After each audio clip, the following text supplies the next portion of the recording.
For today's video, ito po ang aming lunch ngayon. Ito ang aming menu. Mansaf po yan, pakukuluan, lalambot. Tapos lagyan po ng laban. Mamaya ipapakita ko sa inyo kung paano iluto ang mansaf. Ayan po. As usual, naglalaga tayo ng karne. Lagyan natin ng Ajinomoto at butter. Ayan po. Oo, ay i-check mo muna kung may tao wala. Sandali, natitignan ko. Ito po yung laban niya. I-blender na po natin.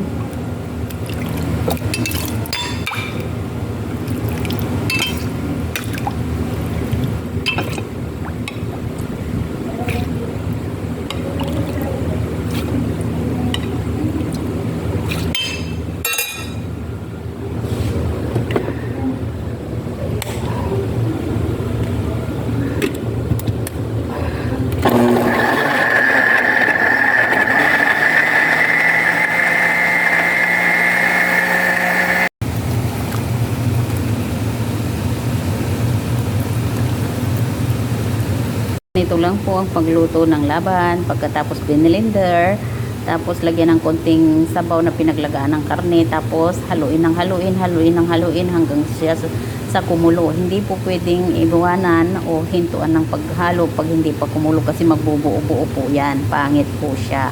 Kaya habang papakulo natin, haluin ng haluin hanggat hindi pa kumulo para hindi po siya magbuo-buo. Ganito po ang pagluto ng laban ng mansaf. Mamaya na ulit. Ito na po yung itsura ng laban ngayon. Kaya medyo dilaw kasi nilagyan ko ng turmeric, kurkum kung tawagin sa Arabic, sa English turmeric powder. Ayan, malapit na po siyang kumulo. Mamaya na pag ilalagay ko na yung karne. Pag medyo malambot na yung karne, ilalagay po natin dito at pakukulan po siya natin dito para magkalasa po.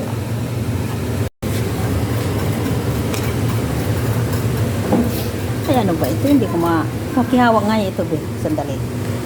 Pakihawak. Yan. Ano na yan? Ha?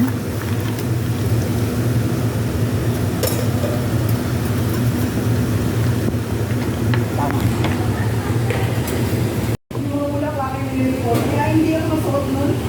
Oo.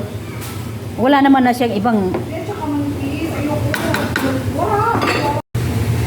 Ito na yung mansaf. Nilagay ko na yung karne kasi medyo na malambot na siya. Nagblog man ako. Ito na, dito na natin palambutin hanggang sa kakain na sila. Dito lang yan. Hinaan natin pagkulo para hanggang sa kakain sila. Pero malambot na yung karne, te. Oo, hindi pwede. Bigas natin. Ganyan na yan siya, te. Oo, ang pinag-anuhan ko dito yung pinaglagaan ng karne. Kumuha ako, yun ang tinubig ko dito. Pag kulang, pwede mong dagdagan ng tubig na normal, yung mainit na tubig. Mataba siya, no? Ibang bigas na siya.